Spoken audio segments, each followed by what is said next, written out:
Hey everyone, welcome back. This is the second lesson of Arabic speaking course. I am Mustafa Nasser and you are watching Arabic for Nouns. In the first lesson of this course, we covered self-introduction. We used two approaches to introduce ourselves. The pronoun I, which is أنا, and then the noun. And we explained a little grammar on how to get the feminine of a noun and how to use one possessive adjective.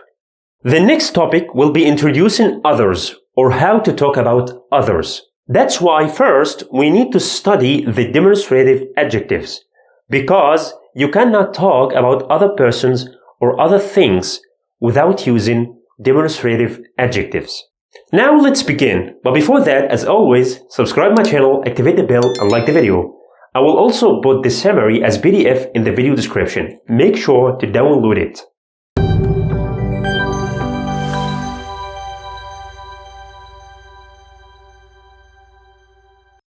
First, let me talk about the English analogy. In English, we have two basic demonstrative adjectives. This for singular and these for plural. We have two more for the far objects like that and those. But now I will focus more on this and these. In Arabic, demonstrative adjectives are classified as nouns. That's why we even call them the pointing nouns, أسماء الإشارة. Pointing, like when you are pointing to someone or something, this, that, that's why we call them pointing. الإشارة means pointing. Okay? So in Arabic, they are nouns. And nouns in Arabic have two important features: the number and the gender. Let's talk about the number. In English, we have only two classifications of the number. Singular, if I'm talking about only one person or one thing. And then plural, if I'm talking about 2, 3, or 4, 5, and so on things. Okay? So we have singular, one, plural, more than one. But in Arabic, we have an additional classification which lies between these two classifications. So we have singular, and the second one, we call it dual, and then plural. Singular in Arabic, if I'm talking about one thing or one person. This is obvious, like in English. The dual, if I'm talking about two things, like two persons, two animals, and so on. And then plural, if I'm talking about three or above. Okay? And each one of these three levels is a separate and independent classification. I mean, it will have its own pronouns, it will have its own suffixes, and also it will have different verb conjugation. Second, the gender. It's like in English, we have only two levels of genders, masculine and feminine. However, in Arabic, we have to consider the number and the gender together. For example, in the previous lesson, we introduced the occupation of teacher, معلم. In English, teacher is used for both masculine and feminine. Both are the same. He is a teacher, she is a teacher. No any difference. But in Arabic, we had to do a slight change by adding ta to the noun معلم. So, معلم was for a singular masculine, and معلمة for singular feminine. The same case will be applied here. So in order to get the demonstrative nouns in Arabic, we have to get two for each number classification, one for feminine and one for masculine. Now let's dive deeper.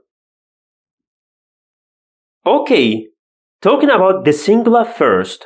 In English, we only use one demonstrative adjective for both genders. This. In Arabic, we use هذا for singular masculine, هذا. And we use هذه for singular feminine, هذه. So, هذا, هذه. And both of them are equivalent to this in English.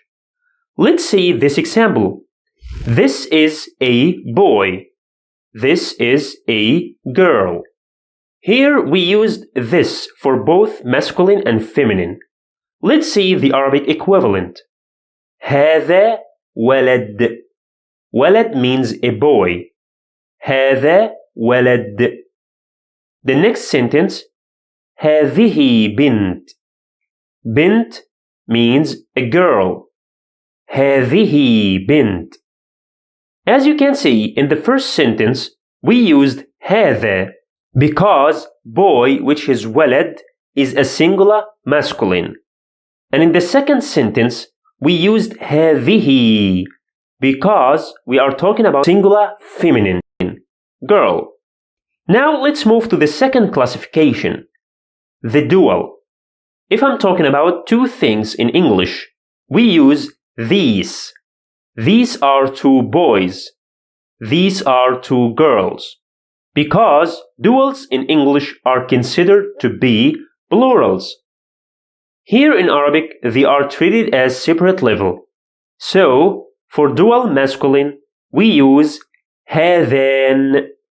هذان. And for dual feminine, we use هاتان. هاتان. Let's see the same examples. These are two boys. In Arabic, it becomes هذان. And if I want to say two boys, how can I say it? How can I get the dual of boy? Just put the singular word, ولد. In order to get the dual, we need to add another suffix, a and na, two letters. So it becomes ولدان. هذان ولدان. هذان ولدان. These are two boys. Here we can see the same suffix in both the noun and the pointing noun. The second example, these are two girls. These, for dual feminine, is هاتان. And to get the dual of girl, bint, we need to add the same suffix, a and na. So it becomes بنتان. بنتان. هاتان بنتان. These are two girls. And again, we have the same suffix here if you look closer. Now, moving to the plural, I want to say these are boys and these are girls. This in Arabic is only one for both masculine and feminine. Oh, thank God. هؤلاء. هؤلاء. Letter A here is labeled with ضمة. هؤلاء. These are boys becomes هؤلاء أولاد. هؤلاء أولاد. Boys in Arabic is أولاد. And for girls it will be هؤلاء بنات. هؤلاء بنات. Girls means بنات. So let's revise again. This is a boy. هذا ولد. This is a girl. هذه بنت. These are two boys. هذان ولدان.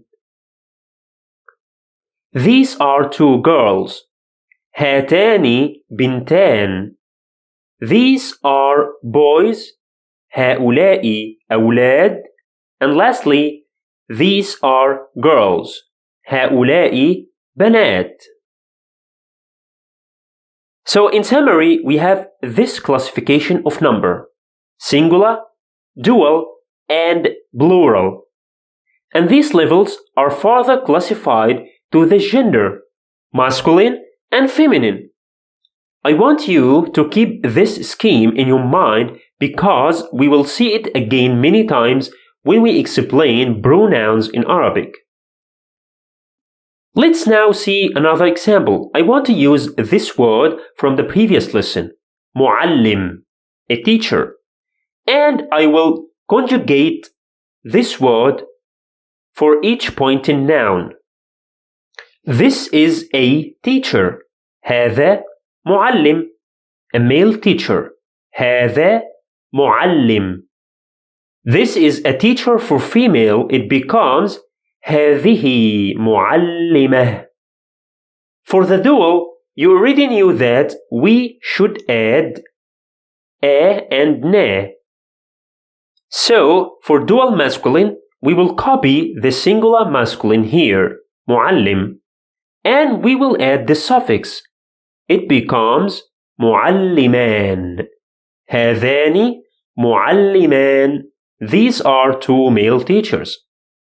Okay, for female, we are using the same suffix. So, we copy the singular feminine and then we add the suffix. But here, we have to get back the original shape for the tied te, and then we add the suffix. It becomes معلمتان.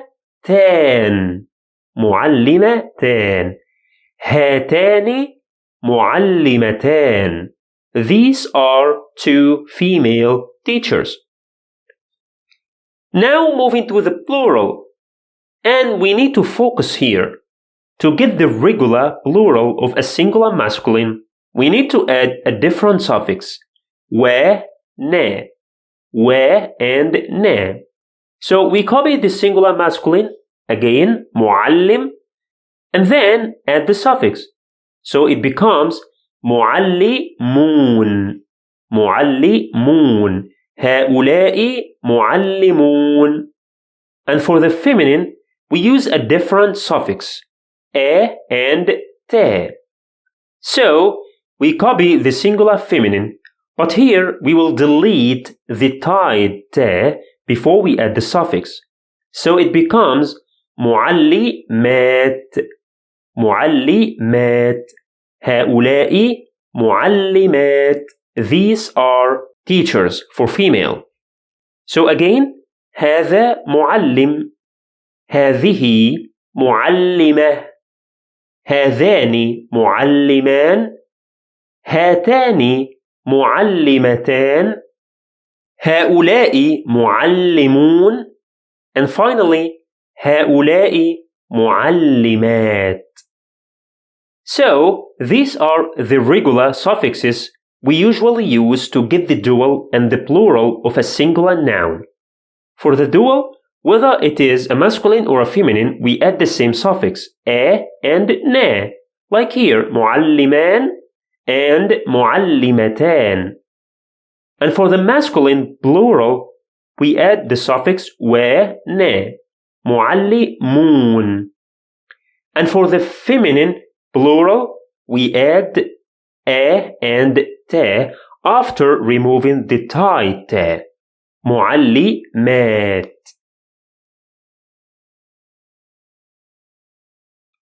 I hope you were following throughout the lesson. If you have any confusion, don't hesitate to ask me questions in the comments. In the next lesson, I will start by giving you some exercises to revise the pointing nouns of this lesson. And then we will explain how to introduce other persons. Don't forget to download the PDF file of this lesson and to join our Facebook group. You will always see the links in the video description. See you!